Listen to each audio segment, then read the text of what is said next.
जिनकी शादी उनकी शादी ड्रामे की आज की किस्त भी बहुत ही मज़े की थी। ख़ास तौर पर चंगेज़ चचा की एक्टिंग और वहीं असद की हाजिर दिमागी से इस चुड़ैल से जान छूटी तो दूसरी पुलिस को लेकर पहुंच जाती है। दोबारा से सर्च वारंट लेकर के मेरा शोहर जमशेद यहीं पर है। ऐसे में पूरी हवेली छान मारते हैं, लेकिन जब जमशेद नहीं मिलता तो आज़र जिन बजाते खुद जमशेद की शक्ल में हाजिर हो जाता है कि मैं यहाँ पर हूँ, और इन लोगों के खिलाफ बयान देता है कि इन लोगों ने मुझे यहाँ पर कैद करके रखा है, मुझे मारा पीटा है।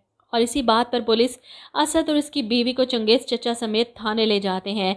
जमशेद की बीवी अपने शोहर को लेकर घर पहुंचती है। इतने दिनों से घर बंद था, बिजली का बिल जमशेद के पास था और इसी पर तो लड़ाई हुई थी इन दोनों की गाड़ी में, इसलिए बिजली भी काट दी गई थी और ऐसे में घर में कुछ खाने को भी नहीं था। लेकिन अचानक से टेबल पर खाना भी आ जाता है और लाइट भी आ जाती है। देखकर जमशेद की बीवी हैरान होती है, ये सब कैसे हुआ, ये खाना कहाँ से आया और लाइट कैसे आई। आज़र जिन इसे जवाब देता है कि मुझे क्या पता, मैं वापडा में काम करता हूँ, तुम आम खाओ, पेड़ क्यों गिर रही हो। दूसरी तरफ पुलिस वाले लेकर बैठे हैं असद ज़ारा को थाने में। इन लोगों के खिलाफ पर्चा काटा जाता है।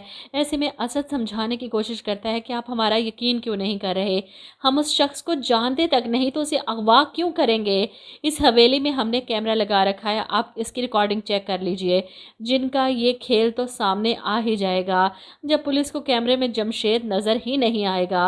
असद और ज़ारा भी छूट कर हवेली वापस आ जाएंगे, लेकिन इससे पहले सारा दिन खवार होने के बाद अली घर पहुंचता है तो घर वाले घर पर मौजूद ही नहीं। परेशान हो जाता है कि आखिर ये सब कहाँ चले गए, इसे शदीद भूख लगी है और इतना चल चल कर बस हो गई। ऊपर से वो फास्ट फूड भी ख़राब हो गया जो चंगेज़ चचा ज़मीन पर फेंक गए थे। वो फ्रिज देखता है, कहीं कुछ खाने को नहीं, तो परेशान हो जाता है, अब इतनी दूर शहर जाकर खाना कैसे लेकर आऊँ।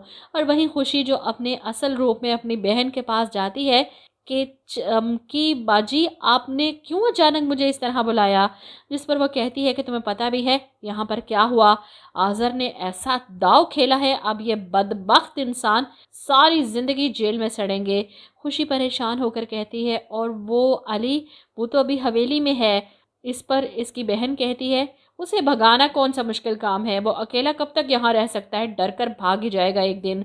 खुशी को अली की फिक्र होती है, वो भूखा है, इसीलिए तो फिर से इंसानी शक्ल में आकर ट्रे में खाना सजाए। हवेली के दरवाजे पर दस्तक देती है। अली बाहर आता है, खुशी के हाथ में ट्रे देखकर हैरान होता है, आपको कैसे पता चला कि मुझे भूख लगी हुई है, आप तो आज मैदे के रास्ते दिल में उतर गई हैं। ऐसे में खुशी कहती है, अंदर आने के लिए नहीं कहेंगे।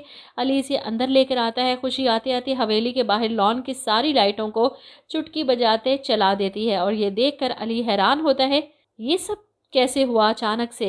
लेकिन खुशी शक का मौका नहीं देती अली को, अब खाना खाए ना, ठंडा हो रहा है। इसके हाथ का खाना खाकर तो अली खुश हो जाता है, ये तो बहुत ही लजीज है, ऐसे जैसे किसी रेस्टोरेंट को खाना हो। वैसे आप अपने घर वालों से कब मिला रही हैं मुझे।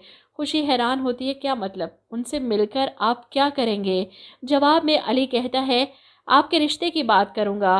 खुशी इसे टालने के लिए कहती है, अभी 2 दिन हुए हैं हमारी मुलाकात को और आप शादी तक पहुंच गए। जवाब में अली कहता है कि सोच लें, बहुत अच्छा रिश्ता ठुकरा रही हैं आप।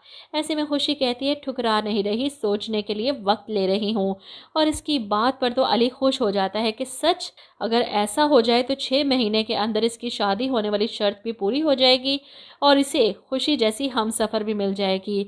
लेकिन अभी खुशी के घर वालों को पता ही नहीं कि वो किन चक्रों में है। वो कभी भी अली को नुकसान पहुंचाने नहीं देगी इन लोगों को, क्योंकि वो अली से मोहब्बत करने लगी है।